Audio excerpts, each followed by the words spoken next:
It's been nearly 18 months. We've been keeping track, and Hillary Clinton's blame train is not even close to running out of fuel. It's getting concerning. Well, speaking on Tuesday night at The Wing, which is a women-only club in New York, which, because it's women-only, is not sexist, Clinton began blaming everybody, to the NRA, to misogyny itself, for her defeat in the 2016 election. Here's part of it. Before the Comey letter, I was ahead.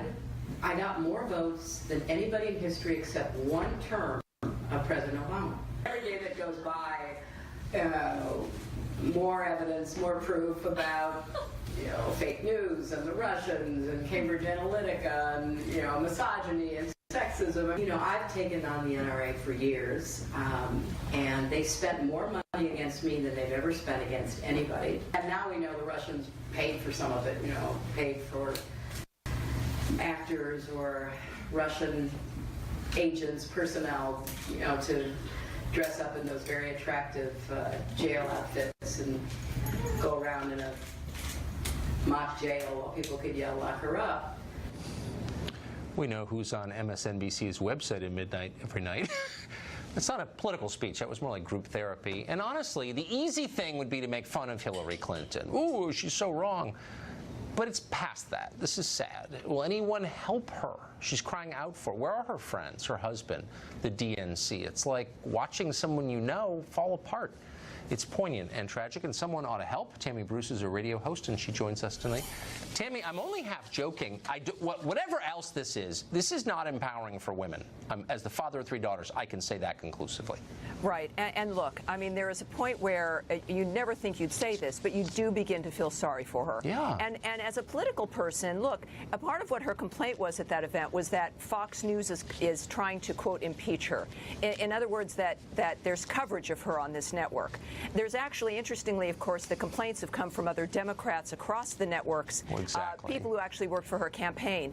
But she's in a unique opportunity here, in a unique position, where since she is getting coverage and she's clearly is searching for relevance, she could talk about policy.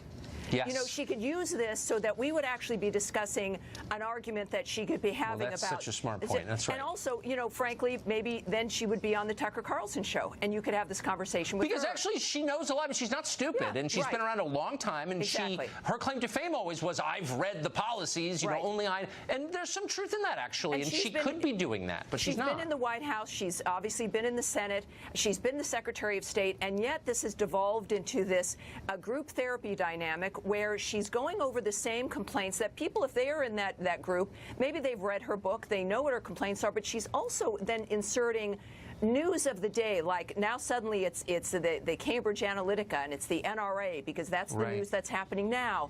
At this point, it's almost as though she's on an episode of Intervention, where people really should try to get her into the van, to get her to the plane, to get her to the place where she can find some peace, because it does get to a point where that's a real it's almost an abdication of a responsibility she could have to all of her fans and supporters to really deal seriously with the issues, because they too want solutions. And she still, with this great attention internationally, is not using the platform she has to present those solutions. And it's sad, and I think that there could be, even though I would disagree with her solutions, we at least then could move forward on these issues and try to make a difference as feminists. Well, that's exactly and as right. women. We could add to the sum total of the conversation, which I think is important, even if you disagree. We try to do it every night. By the way, that's her speaking live. We actually don't have a huge desire to cover everything Hillary Clinton, despite her claim. But I think it's interesting. And can I just make one other point? Yeah. The irony, which people are not kind of perceiving, is that her party has moved very far from where she was. We will long for a time when Hillary Clinton was the most radical person in the Democratic Party. She's way too moderate for Democrats by and large right now. She is, and that actually is an interesting position she could be in arguing the things that she and her husband used to represent, which was balanced budgets and getting people off of welfare and into work and all of that. I mean, if she wanted to be serious, that's what she could be doing. Arguments about how to improve the quality of women's lives. You could argue that she says nobody else has been attacked like her, and nobody else was told to go away like she's been told to go away. But Al Gore and John McCain and John Kerry actually continue to talk about policy. We can disagree with what they stood for, but as a woman, I think that there are so many other opportunities with the platform she has, and her own party is saying, you know, enough is enough at this point. Yeah, if one of my kids acted like that, I'd be very upset. Really quickly, so Christian privilege, this is a new category. A seminar at George Washington University here in Washington will examine how Christians get, quote, unmerited perks and have built-in advantages over everybody else in America. If you actually look at the numbers, Christians are not, are actually not thriving in this country. Yeah. This is all measured. But what do you make of this? To say this out loud seems like a change.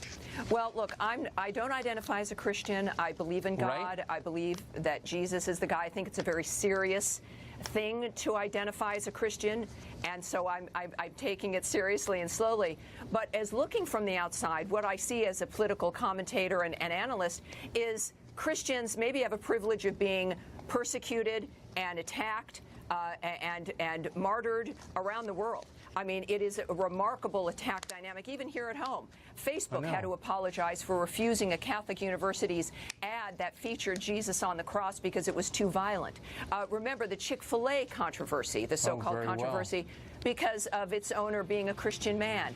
Even the attacks that Billy Graham at his death went under because of his Christian faith. So there's no privilege there except, I think, to be mobbed. There isn't. Tammy Bruce, great to see you. Thank you.